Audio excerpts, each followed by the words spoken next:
بالله من الشيطان الرجيم بسم الله الرحمن الرحيم اللهم صل على سيدنا مولانا محمد وعلى آل سيدنا مولانا محمد وبارك وسلم وصل عليه وعلى كل معلوم لك.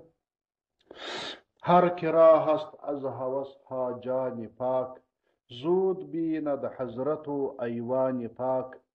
هر که را هر چا لره هست چې وي از هوس ها د خپلو خیالونو د خپل هوسونو د خواهشاتو څخه د نفس څخه جان پاک پاک روح ولري. هر چا چې خپل روح پاک کړي، خپل باطن یې پاک کړي او د نفس خواهشات یې نه عملي کول، د شیطان وسوسې یې پر ځان نه عملي کولې، زود بیند ژر به وویني حضرت هغه لوی حضور مبارک و ایوان پاک او هغه ډېره محترمه معنی، هغه ډېر لوی مبارک مقامونه هغه به ژر ژر وویني. دا چې انسان په دا خپل وظیفه کې په یو انسان چې کمال ته ورسېږي، انسان چې ذکرونه کوي، دا نو دا په ذکرو کې ډېر لوی لوی عالمونه مابین ته راځي. اول خو دا دنیا ټوله درې عالمه ده. یو ته عالم اجساد وایي، د بدنونو عالم، هغه د مځکه د اسمانونه تر عرشه پورې دا ټوله د اجسادو عالم بولي، دا د بدنونو عالم دی. دا هغه څه وروسته بیا بل عالم دی، هغه ته بیا عالمي مثال وایي. عالمي مثال بیا دونه اندازه لوی عالم دی، دونه لوی عالم دی چې دا مځکه و اسمانونه و عرش دا ټوله کوچني ورته معلومېږي، مګر و بدن نسته پکښې کې، جسد نسته پکښې کې، په هغې کې تصویرونه دي ټول، داسې یو تصویرونه پکښې کې دي، تصویرونه پکښې جوړېږي، داسې یو عالم دی. هغه عالم دی چې دا د انسان چې کله د شپې بیدېږي نو دته چې دا خوب ویني، دغه خوب د هغه عالمه څخه دته معلومېږي. خیر خو زه دې موضوع باندې ډېر نه غږېږم، بیا نو ستاسې هم د فکر لوړېږي، ستاسې هم بیا سر نه په خلاصېږي.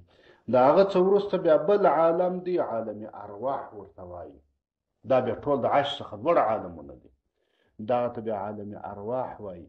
دا بیا د هر انسان روح، د نبي، د ولی، د هر چا روح، دا بیا په هغه ځای کې قرار لري. دا روحونه هلته خپل جوړ دي، هلته خپل عالم لري، دا روحان دې ته عالم ارواح وایي. دا نو په دې وخت کې چې سړی دغه عالمونو ته ورځي، دلته بیا مقامونه راځي. انسان چې داسې رواني په دا سفر کې، لکه هغه سړی چې مثال ته د دې ځای څخه ځي یو بل وطن ته ځي، یو ښار ته ځي، یا یو شونډن ته ځي، یا یو کندهار ته ځي، کلاینو ته ځي، ځای ته چې ځي، نو په دا لاره کې کلاوې را رواني، ته په دې پوهېږې دا د فلانکي خان کلا ده، دا د فلانکي خان کلا ده، دا د فلانکي ځای دی، دا د فلانکي ځای دی. دا د دې هر خان و د هر ملک و د هر چا کلی و کلا و کور شی معلوم وي چې دا د فلانکي ځای دی.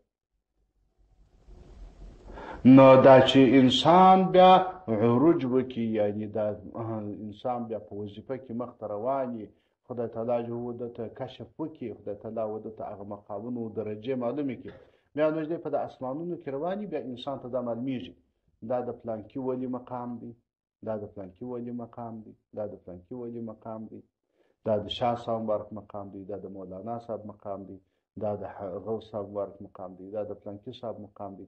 د دې ټول انسانانو مقامونه بیا الله تعالی جل سره ته ورښیي، سره ته معلومېږي، ویني داسې ورښکاره په سترګو ورته ګوري چې دا د فلانکي مقام دی، دا د فلانکي دی، دا د فلانکي دی. وینې دا نو زما او ستا کار نه دی، دا نو دغه خلکو کار دی. خو خیر الله تعالی جو فضل چې اوس زما ستاسو هم غټ خلک جوړولی شي. نور غټوالي به موږ څه کوو، خو بس چې الله را سره راځي نو موږ غټ خلک، که الله نه ورسره را سره راځي بس نو کوچني خلک دي، چې هر څونه شان وویلو کوچني خلک دي، هېڅ شی نه وي. کوچني نه ګر سره خلک نه وي، سړي نه وي ګر سره، که الله نه ور سره راځي. او که الله تعالی را سره راځي نو لوی خلک یو، کوم شی لیدلی کوم نه لیدلی، بس خلاص. خو خیر چې سړی دا سفر کوي، دې ته د باطن سفر وایي. د باطن سفر نو داسې دی چې آرام بدلې ناست یې، ځای پر ځای به دې ځای پر ځای به ناست یې، پټو به دې پر ځان باندې راچولي، او ته به په باطن کې په روحانیت باندې به ته په اسمانونو په عرش په ډېر ځای کې به ګرځې.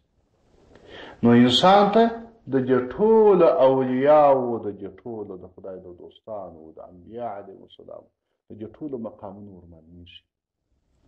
داسې د لرې څه ویني چې هغه د پلانکي مقام دی او د پلانکي، او هر سړي ته دا معلومېږي چې پلانکی مقام یې کښته دی، د پلانکي مقام لوړ دی، د پلانکي ولي دونه مقام دی، د پلانکي ولي هغه دغه ورنږدې دی، هغه دغه کښته. دا ټول سړي ته بیا معلومېږي. دې ته ایوان پاک وایي. ایوان پاک څه معنی؟ یعنې هغه پاکه معنی، هغه پاکه معنی چې د هر یوه خونه معلومه ده، د هر یوه ځای معلوم دی، د هر یو مقام معلوم دی، چې هلته نه شیطان ورتلی شي، نه شیطان طبیعته انسان ورتلی شي، او نه نجس شیان نه ناپاکه شیان ورتلی شي. هلته خلاص یو مقدس انسانان به هلته ورتلی شي. بس دې ته ایوان پاک وایي. نو وایي هر چا چې خپل باطن د هوسونو څخه پاک کړي او د نفس و د شیطان تقاضاوې پرېښولې، الله جل جلاله به ژر په دغه دنیا کې به ایوان پاک ورویني او حضور او هغه ایوان پاک ورویني. حضور د خدای تعالی حضرت نو اوس زه ته نشم تشریح کولی چې حضرت څه شي. سړی څنګه حضرت ته رسېدلی شي؟ حضرت څنګه شی دی؟ دا نو هغه څوک چې یو شی په سترګو سړي نه وي لیدلی، هغه نه بیا نه پوهېږي. یه تشریح کولی شي. چون محمد پاک شد زی نار و دود، هر کجا رو کرد وجه الله بود. چون محمد هغه وخت چې د حضرت جناب حبیب علیه السلام صلی الله علیه و آله و صحبه وسلم مبارک پاک شد، پاک شو زی نار د دغه اوره څه و دود او د دغه توروالي څه. دود خو تور دی که نه؟ چې د دې تور دود څه پاک شو او د اوره څه پاک شو. هر هغه چی شي دی؟ نفس و شیطان. هر کجا هر ځای رو چې مخ یې کرد کی وجه الله، هلته حضور د خدای تعالی بود. دا انسان داسې دا خو درسره مختوب شو. نو حضرت جناب حبیب علیه السلام صلی الله علیه و آله و صحبه وسلم مبارک یو وخت د خپل کور څخه راووتی. دی دا کوچنی و، په دې وخت کې د بازۍ کولې. نو دی وایي چې یو دوه کسان راته راغله. یو دوه کسان چې راغله، نو یو مې بس زه راټینګ کړم، چې راټینګ کړم بس رغزار یې کړم او پرېیستلم. چې پرېیستلم بس چړې را باندې راواخیستلې او زما سینه یې چاک کړه په چړو باندې، زما سینه را څیره کړه.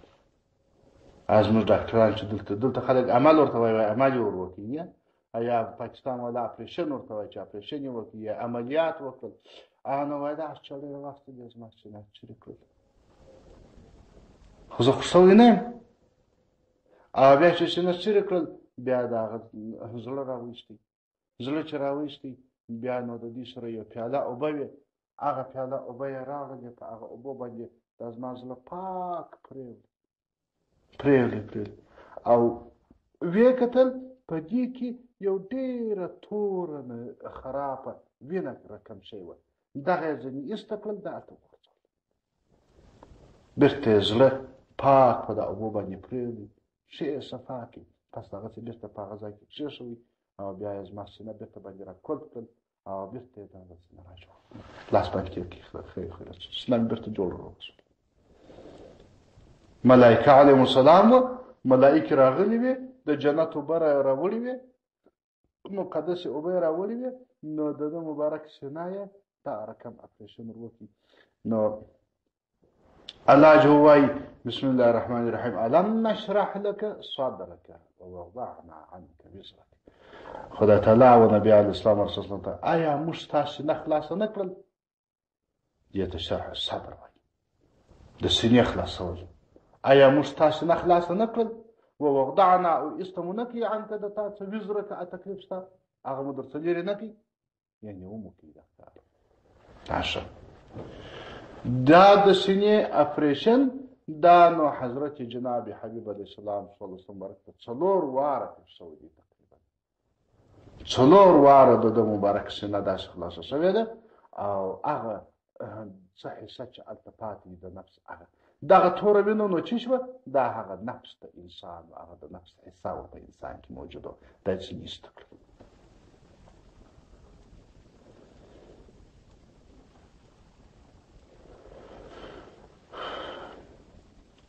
دا نو هر انسان کې دغه شی شته، خو چې الله جل جلاله پر چا باندې رحمت وکړي نو خدای تعالی هغه چاته هم ورنصیب کړي.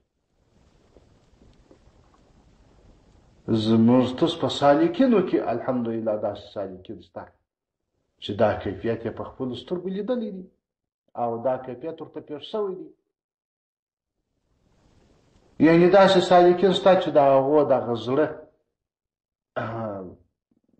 اولیای کرامو یا د خدای دوستانو هغه چړې پر اخیستی دا زړه یې ور څلور ټوټې کړي او دی په خپلو سترګو ورته ګوري چې زړه مې ورته څلور ټوټې شي او هغه زړه بیا دننه پرېوده شي بیا په هغه کې دننه بل زړه پیدا شي، هغه ډېر خیرن وي، ډېر خراب وي، ډېر یو ناپاک وي. بیا هغه راواخلي هغه په دې چړو باندې سره پرېږدي څلور حصې کې، بیا مابین څخه خراب یې ټول ځنیسته کړي. د هغه په مابین کې بل زړه پیدا شي، تقریبا د 5 پورې یا د 7 پورې زړونه شته داسې یو زړه په بل کې یو په بل کې سره داسې شته.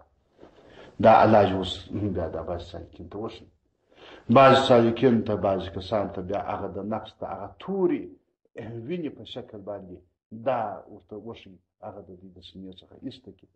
دا پاکوالی شته الحمدلله سالکینو ته خدای تعالی نصیب کړي. خو دا یو او یوازې په طریقت او د پیرانو په توجه سره د مبارکو پیرانو د مبارکو اولیاو په برکت سره د هغو په نظر سره دا شی الله جل جلاله په انسان کې موجود کړي. نه د انسان په خپل سعی کېږي دا کار، نه د انسان په خپل ذکر باندې کېږي چې خپله دی کوشش وکړي، یا چې هر څونه اندازه د اولیاء کرامو د مشایخو د خدای د دوستانو نظر باندې وسي پر شا باندې، یعنې هغه توجه ورته وکړي، بیا دا کار کېږي. او دا ډېر غټ مقام دی چې الله سره ته نصیب کړي، ډېر غټ مقام دی چې الله سره ته نصیب کړي. ډېره غټه خبره ده، ډېر لوی بشارت دی په دې کې. نو وای چون محمد پاک شد زین نار و دود، هر وخت چې حضرت جناب حبیب علیه السلام صلی الله علیه وسلم پاک شو زین نار د دغه اوره څه و دود یې د دغه دوده څه، یعنې دود خو توروالی راولي چې د دې توروالی څه د نفس او د دې اوره څه د نفس، دا نفس چې دی دا بیا په شکل کې د اور هم دی ځکه دی اور د شهوت لري. نو دا چې د دې د څه دی پاک شو، هر کجا روکر هرې خواته چې مخ واړوئ وجه الله بود، هلته د الله جل حضور بود. نو الله جل په قرآن کریم کې پر نبی علیه السلام ورسره د آیتونه نازل کړي دي چې بسم الله الرحمن الرحیم اینما تولوا فثم وجه الله، هرې خواته چې تاسو مخ واړوئ هلته د خدای حضور شته. داسې نه دي چې وایي د قبلې په خوا کې خدای تعالی شته په بله خوا کې نشته. که دې خواته مخ واړې مشرق ته مخ واړې هم د الله حضور شته، که دې خواته مخ واړې هم د الله حضور شته، هرې خواته چې مخ واړې د الله حضور شته. خو صرف قبلې ته به د دې دپاره مخ اړوې چې الله زه په دې امر کړی چې وایي دې خواته مخ واړو. داسې نه دي چې دا خوا نو نور دې خواته نو خدای تعالی ډېر دی، یا خواته لږ دی، یا دې خواته شته خواته نشته، یا دا فکر به نه وي در سره. دا فکر به کوې چې زه که د مځکې خواته ګورم هغې خواته الله جل جلاله او د اسمان خوا د مځکې خوا چپه خوا راسته خوا مخ ته شاته هر طرف ته چې زه ګورم په ټولو کې الله جو په یوه رقم شته، هر طرف ته الله یو موجود دی او په یوه رقم موجود دی. داسې نه دي چې د اسمان په خوا کې ډېر موجود دی د دې خوا کې لږ موجود دی، یا د قبلې په خوا کې ډېر دی په دې خوا کې لږ دی. دا فکر به نه وي در سره، هرې خوا کې په یوه اندازه اندازه نشته د خدای تعالی په حضور کې. نو اندازه به سړی څنګه ووایي؟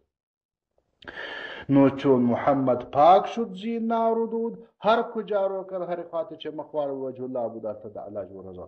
چون رفیقی وسوسا بدخوارا کی بدانی سم وجه الله را، چون رفیقی کنو چه تملگریه وسوسه لره بدخوارا دا اغا بدخواه شیطان.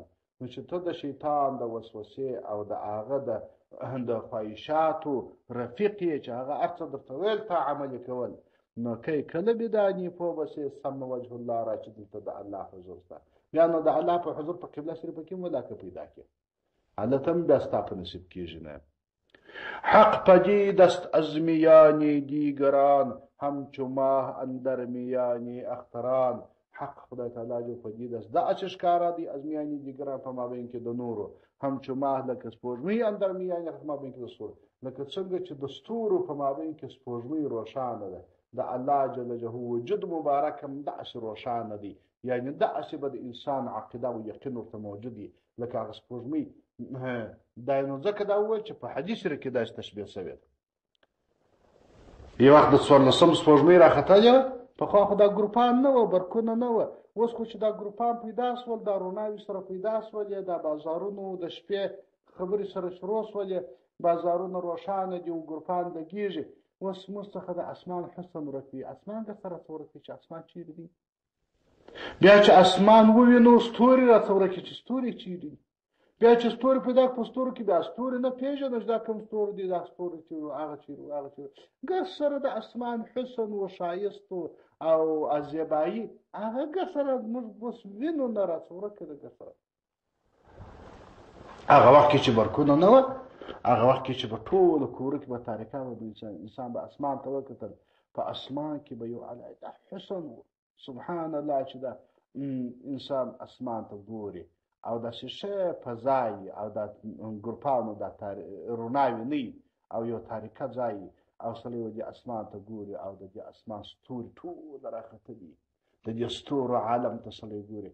یو داسې عجایبات پکښې کې دي په دې ستورو کې، یو داسې خوندونه پکښې کې دي چې د حد څخه وتلي.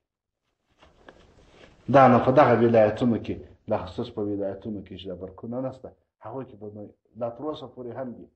ما خو ونیکه په دغه ډېرو کلونو باندې ارمان په خطر دی، په دا ډېرو کلونو یې ونیکه سم دم اسمان لیدلی چې څنګه ستوري دي، څنګه سپوږمۍ ده، بل ډول خوند پکښې کوي.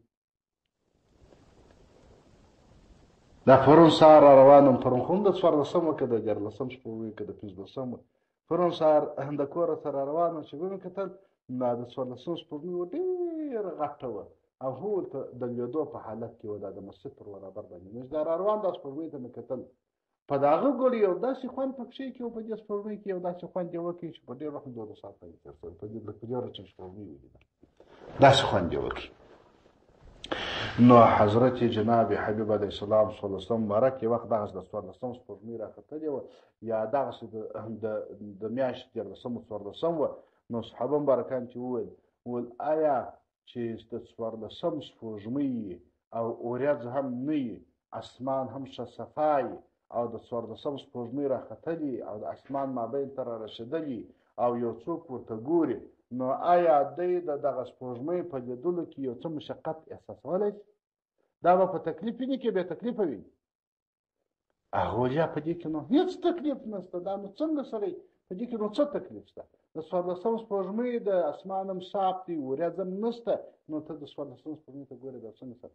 باره نو ده وویل چې حضرت الله جل جلاله چې دی په قیامت کې په جنت کې داسې و دې جنتیانو ته معلوم شي، جنتیان به دغسې الله جل جلاله ویني، داسې به د سر په سترګو باندې ویني، داسې به د شک و شبهې وتلی چې هېڅ یوه ذره پوشیدګي به نه وي چاته، یو ذره تکلیف هم چاته نه وي. لکه څنګه چې د 14 سپوږمۍ ته ګورې داسې به روښانه ورته وګوري، داسې به یې وویني خدای تعالی، داسې به د الله جل وویني، داسې به د الله جل دیدار نصیب شي، د حرکت به د الله جل ملاقات نصیب شي د جنتیانو.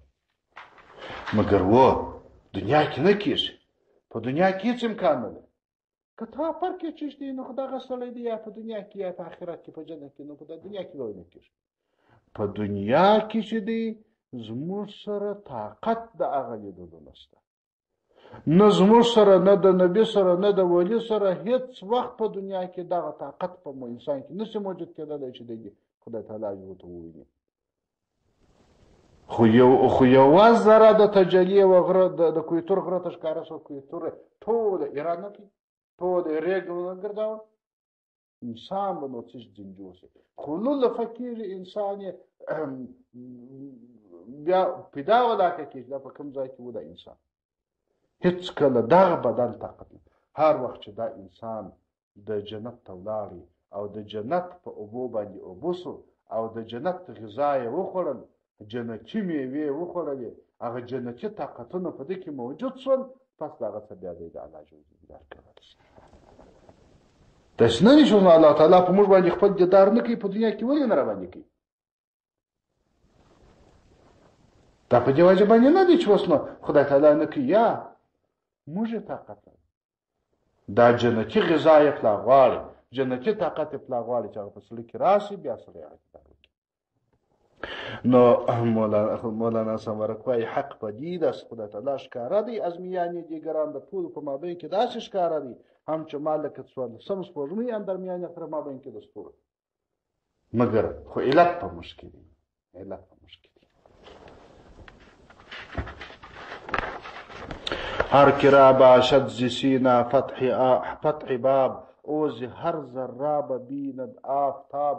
هر که را هر چا در باشد چې وي ز سینه د خپلې سینې څخه فتح باب خلاصول د دروازې، د هر چا چې د سینې دروازې خلاصې وي. د سینې دروازې در معلومې دي؟ سینه څو دروازې ده؟ ها؟ 5 دروازې. زموږ د مشایخ مبارکانو دا ویلي دي چې سینه 5 دروازې ده، 5 ذکره دا 5 دروازې دي د سینې. نو هر چا چې دا د سینې 5 دروازې یا 5 کړکینه د سینې 5 کړکینه لري، هر چا چې دغه 5 کړکینه خلاص کړ، دا دروازې خلاص کړلې، نو د هر ذره د هر ذرې سبب بینه ویني آفتاب المر، هغه نو دا کړکین چې خلاصي لمر رايلاسي څنګه په دې خونه کې ازره تابادا کیږي روشنايي کیږي کنه کیږي د یوې کنه یو کړکین چې سهار وخت لمر پر راوخیږي او الته یو خونی کښنه کړکین ولري او رڼا پر رايلاسي، په دا خونه کې د شیو رڼای او په دا رڼا کې د میدا شان سره داسې کیږي. لیدلی مو دي؟ اشه نو خدا هر ذره څخه لمر معلومیږي کنه معلومیږي؟ ته چې ورته ګوره پر هر ذره باندې ستاسو یقین دی چې دغه ذره چې تبلیغ د لمر تبلیغ لمر خو نه شي لیدلی، مګر هغه د لمر موجودګي د هر ذره څخه معلومولای شي. نو که چیرې د انسان د سینې ته دغه کړکینان رایلاوه، نو هغه الهي پیس چې ودته رایلا دی د دنیا د ټول مخلوقاتو د هر ذره څخه دی معلومولای شي. دو سره انگشت بر دو چشم نه، هیچ بینی در جهان انصاف ده.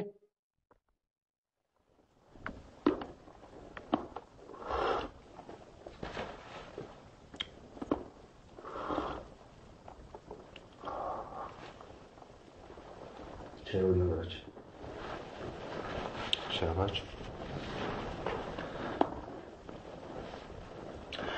اوس مولانا سمبرک وای وای دو سره انگشت ها دا د دوه ګوتو دا دوه سره د ګوتو دا پر د دوه سترګو باندې کښېږي تکشف څه اوس څه ویني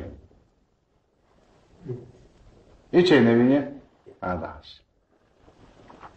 نو دو سره انگشت دو سره د ګوتو بر دو چشم پر دو سترګو نه کښېږي هیڅ ویني هیڅ ویني در جام په دې جام کې انصاف دی ته خو انصاف راک انصاف خبر وکړه د زړه د اخلاص ورغی شي دی لیدي هیڅ نه نو ولې دا دونه لوی جهان دا دونه مملکتونه دا دونه لمر دا دونه برکونه دا دونه د خدای عالمونه دا چې ټوله په دغه دوه ګوتو درته بند شول دا دوې ګوتې چې پر دغه سترګو کښې شول ګرده ختم شول نو اوس مطلب څه شو مطلب دا شو چې د نفس او شیطان چې د سره موجود دا ګواکې د زړه په سترګو باندې دوې دانې ګوتې پرتې نه الله لیدلی شي نه ایوان لیدلی شي نه حضرت لیدلی شي نه مقامونه لیدلی شي نه یو طرف ته د الله حضور په هېڅ شي سره نه خلاصوي خو دا دوه شیانو سره دغه مطلب زموږ د زړه او د سینې سترګې چې دي پر هغه باندې دغه ګوتې پرتې دي یو د نفس یو د شیطان ځکه هیڅ شی اوس موږ نه لیدلی شو نه مو پشې سر خلاصېږي گر نبینی این جهان معدوم نیست عیب جز انگشت نفس شوم نیست. گر نبینی که ته نوینی اینجا اشه تا چې دا دوی ګوتې پر دغه سترګو باندې کښېښودې خو شی دې نه لیدی نو د دې معنا دا ده چې دا جهان بلا نیستی سو بلا نو هیڅ په دې جهان کې نشته. دغه معنا نه گر نبینی که ته نوینی این جهان دا جهان معدوم نیستی خو نیست نه دی دا خو نیست سوی خو نه دی ستا په دا دوو ګوتو باندې خو نه جهان نیستی نسو نو ته کې وینې که نه وینې جهان خو نه دی نیستی. عیب جز انگشت ماسوا د ګوتو څخه نفس د دغه نفس شوم چې بدبخت دی نیست نسته دغه نفس تا په سترګو باندې دغه دوې دانې ګوتې ایښې دي او ستا سترګې در پټې کړې دي نو ته چې هغه عالم لوړ عالم نه وینې هغه مقامونه نه وینې هغه شان نه وینې هغه کمالات نه وینې هغه اسرار نه وینې نو هغه وجه دا ده چې ستا نفس ستا پر زړه باندې دوې ګوتې ایښې دي او ته نشې لیدلی د دې خو معنا دا نه ده چې نو نشته. دا لکه دا د دې زمانې دا بعضې عیبجن انسانان نه دي مرضي انسانان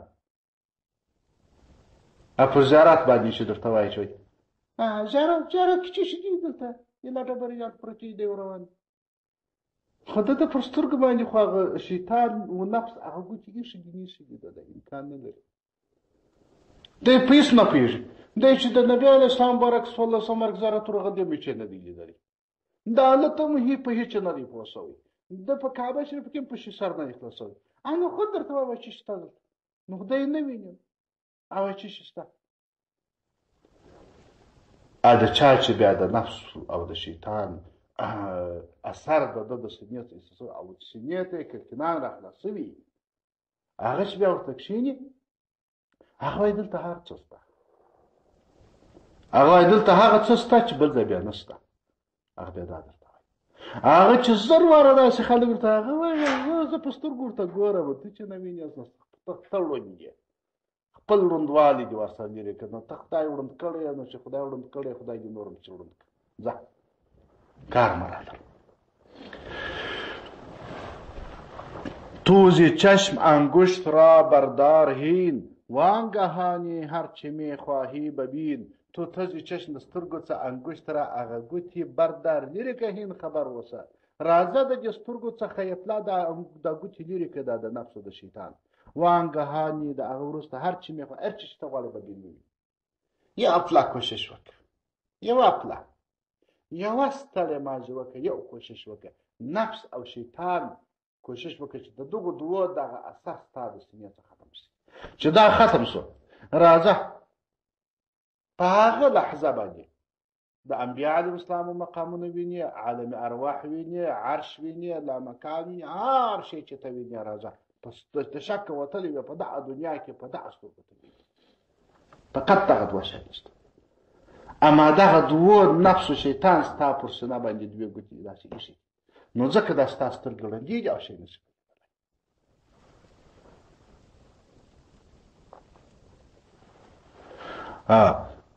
نوح را گفتن امت کو ثواب گفت او زانسوی واستغشوا ثیاب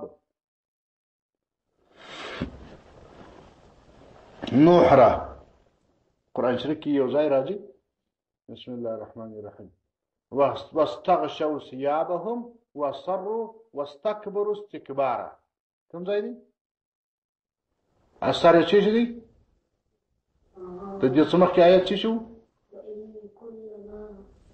دعوتهم لتغفر لهم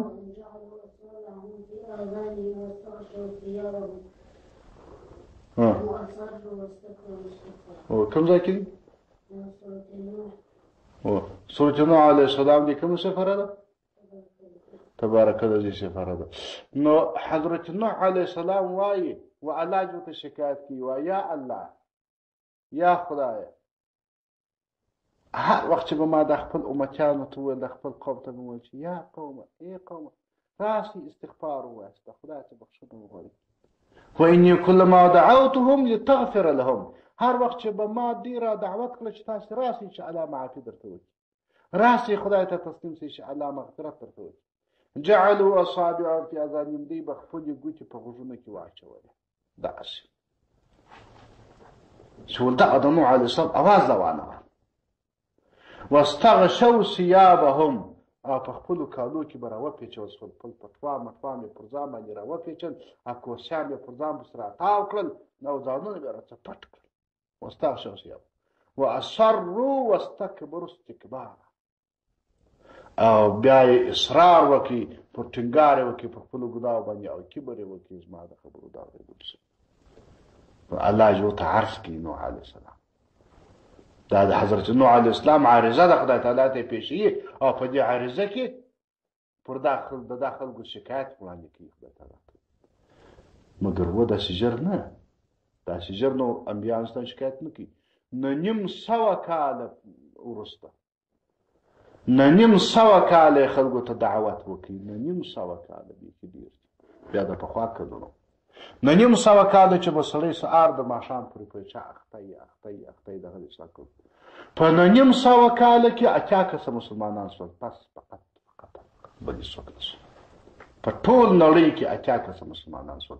په نه 900 کاله کې بل وروسته خدای تعالی جو اعلان ورته وکړي و نوح علیه السلام ویل انه لن یؤمن من قومک الا من قد آمن.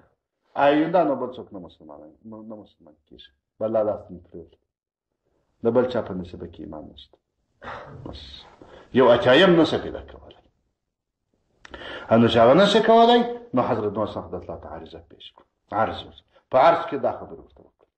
اوس مولانا سمرقات اشاره کوي، وایي دغه په جامو کې پیچل، په غوږو کې ګوتې اچول، دا خو ظاهري خو دې کوله، مګر وایي دا یو بل شي ته هم اشاره ده. وایي نوح را گفتن امت، نوح علیه السلام را گفتن ویل امت خپل امتیانو ول کو ثواب ستا ثواب چیرې دی؟ گفت دو ویل او دو ورته ویله وزال سوی واستغشوا ثياب، د هغه طرف څه واستغشوا دی پټ شول ثياب په خپلو جامو کې. ده ته به انکار کاوه چې چیرې دي ثوابونه نشته. او دوی به بیا ولاړې چې هلک به په خپلو جامو ننوتل. رو سر در جامه ها پیچیده اید، لاجرم باجیده و ناجیده اید. رو سر خپل مخ و سر مو در جامه په جامو کې پیچلی دي، یعنی ورچې تلتک راواخلې، تلتک پر سر باندې راکش کې، سترګې دې پټې شي، چې پټې شي نو لاجرم خامخا باجیده سره د سترګو و ناجیده اید او ناجیده یاسته. او یعنی سترګې لرې خو شی په وینې نه، سړي تلتک پر سترګو اچولی شی په سترګو ویني نه ویني. آدمی دید است و باقی پوست است، دید آن است آنکه دیدی دوست است. آدمی انسان ټول دید است دید دی و باقی پوست است، باقی پوست. انسان که چیرې لیدل کولی شوی، سترګې فعاله وي د زړه سترګې، هغه آدمی دی، هغه انسان دی، هغه انسان دی. او باقی بیا ټول پوستکی. نور چې دا کمال نه یې پکښې کې، دا هنر نه یې پکښې کې، نور نو ټول پوست. دید آن است، دید هغه دی، آنکه دید دوست است چې دید د دوست دی. دید څخه مطلب دا نه دی چې زه نور شیان وینم، زه ترموز په ووینم، زه نو دا شی په وینم، زه نو دا شی په وینم، دا شی په وینم، دا جوادونه په وینم، ګروپان په وینم او د خلکو مخان په وینم. دا دید نه دی معتبر. دید د دوست په کار دی، یعنی د انسان باطن چې د الله طرف ته متوجه و، دغه دید دی. الله خو نه لیده کېږي، خو دا د الله طرف ته چې د انسان باطن متوجه و، دغه دید په کار دی. داسې نه منه چې الله وویني. او دا نور شیان لیدل دا هم اعتبار نه لري، چې مثلا داسې رڼا وینم و داسې انوار وینم و داسې وینم، دا هم اعتبار نه لري.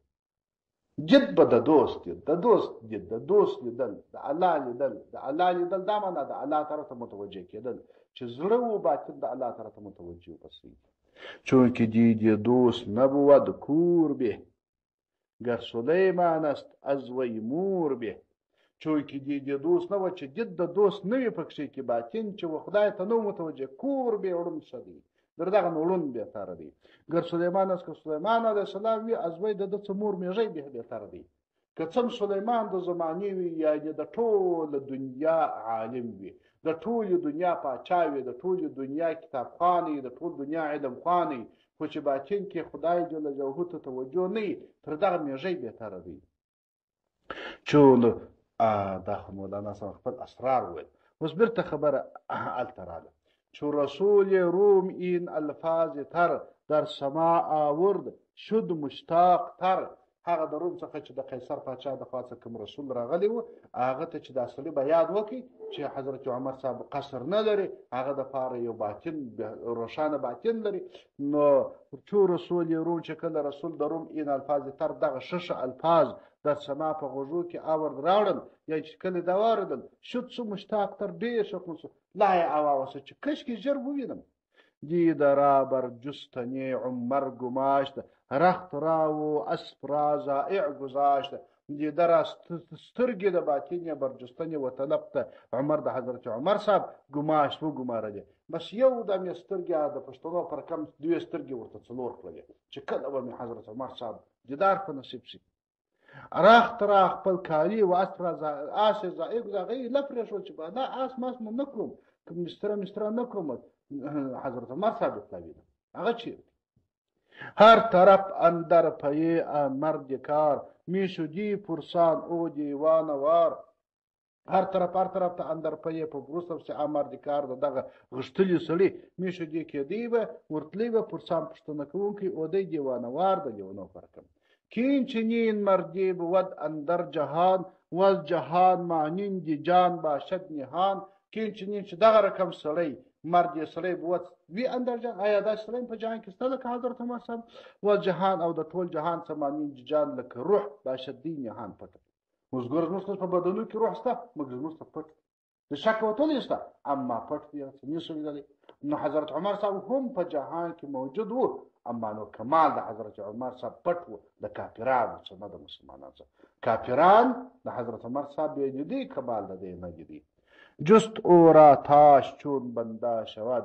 لاجرم جوینده یا بنده شود جست طلب یکی او را د حضرت عمر صاحب تا اش چې دی هغه چون بنده لکه غلام د حضرت عمر صاحب شود شي نو لاجرم خامخا جوینده یې پیدا طلبونکی یا بنده پیدا کوونکی شي هر چا چې دې شي طلب کوي خامخا پیدا کولی شي که په پیر پسې ګرځي دې پیر پیدا کولی شي که په خدای پسې ګرځي دې خدای پیدا کولی شي که په طریقت پسې ګرځي دې هر شی چې ته پسې غواړې که د زړه د اخلاصه پسې ګرځي دې پیدا کولی شي که د زړه د اخلاصه نه وي او ویل دي چې ولا بس دعا یې راته کوم شونه لټاین نو نه دې کوي پیدا اللهم صل علی سیدنا مولانا محمد وعلى ال سیدنا مولانا محمد وبارک وسلم